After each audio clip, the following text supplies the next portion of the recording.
ఓం శ్రీ మహాగణాధిపతయే నమః. శ్రీమాత్రే నమః.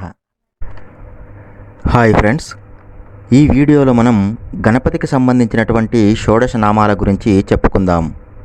అంటే గణపతికి సంబంధించిన 16 నామాల గురించి అన్నమాట. గణపతికి అనేక నామాలున్నాయి, అనేక అవతారాలు ఉన్నాయి. గణపతికి చాలా ఇష్టమైనటువంటి 16 నామాలున్నాయని, ఆ 16 నామాలను భక్తితో తలుచుకుంటే సకల శుభాలు కలుగుతాయని వేదవ్యాస మహర్షి గారు చెప్పారు. ఆ 16 నామాలను పలికినా విన్నా కూడా శుభాలే కలుగుతాయి. అందులోనూ విద్యారంభ సమయంలోనూ, వివాహ సమయంలోనూ, ఎక్కడికైనా వెళ్ళేప్పుడు, గృహప్రవేశం చేస్తూ ఉన్నప్పుడు, యుద్ధ సమయంలోనూ, ఇంకా సర్వకాల సర్వావస్థలలోనూ ఈ నామాలు పలికినా విన్నా కూడా విఘ్నాలు తొలగిపోతాయి. ఇప్పుడు మనం ఆ 16 నామాలని తెలుసుకుందాం.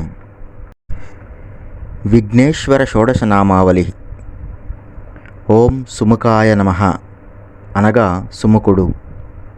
ఓం ఏకదంతాయ నమః అనగా ఏకదంతుడు. ఓం కపిలాయ నమః అనగా కపిలుడు. ఓం గజకర్ణకాయ నమః అనగా గజకర్ణకుడు. ఓం లంబోదరాయ నమః అనగా లంబోదరుడు.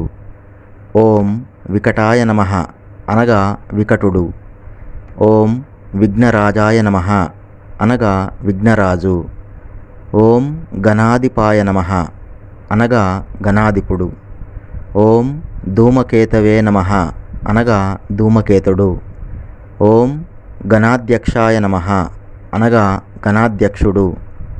ఓం ఫాలచంద్రాయ నమః అనగా ఫాలచంద్రుడు. ఓం గజాననాయ నమః అనగా గజాననుడు. ఓం వక్రతుండాయ నమః అనగా వక్రతుండు. ఓం శూర్పకర్ణాయ నమః అనగా శూర్పకర్ణుడు. ఓం హేరంబాయ నమః అనగా హేరంబుడు. ఓం స్కందపూర్వజాయ నమః అనగా స్కందపూర్వజుడు. ఇవండి గణపతికి సంబంధించినటువంటి 16 నామాలు. గణపతికి సంబంధించినటువంటి ఈ 16 నామాలని ఒక స్తోత్రంలాగా చదివితే దాన్ని శ్రీ విఘ్నేశ్వర షోడశనామ స్తోత్రం అని అంటారు. సుముఖశ్చైకదంతశ్చ కపిలో గజకర్ణకః లంబోదరశ్చ వికటో విఘ్నరాజో గణాధిపః ధూమకేతుః గణాధ్యక్షో ఫాలచంద్రో గజాననః వక్రతుండ శూర్పకర్ణో హేరంబ స్కందపూర్వజః షోడశైతాని నామాని యః పఠేత్ శృణ్యాదపి విద్యారంభే వివాహే చ ప్రవేశే నిర్గమే తదా సంగ్రామే సర్వకార్యేషు విఘ్నస్తస్య న జాయతే. గణపతికి సంబంధించినటువంటి ఈ 16 నామాలని నామాలుగా పలకడం కానీ లేదా స్తోత్రంలా పఠించడం కానీ ప్రతిరోజు ఇంట్లో అందరూ కూడా చేయాలి. ఒకవేళ ఇంట్లో చదవడం రానివారు ఉంటే ఇంట్లో వారు ఎవరైనా చదువుతూ ఉన్నా విన్నా మంచిది. ఈ వీడియో మీకు గనక నచ్చినట్లయితే ఈ వీడియోని లైక్ చేయండి, కామెంట్ చేయండి, షేర్ చేయండి. అలాగే మా ఛానల్ని సబ్స్క్రైబ్ చేసుకుని పక్కనే ఉన్నటువంటి బెల్ సింబల్ని నొక్కి ఆల్ అనే ఆప్షన్ని ఎంచుకోండి.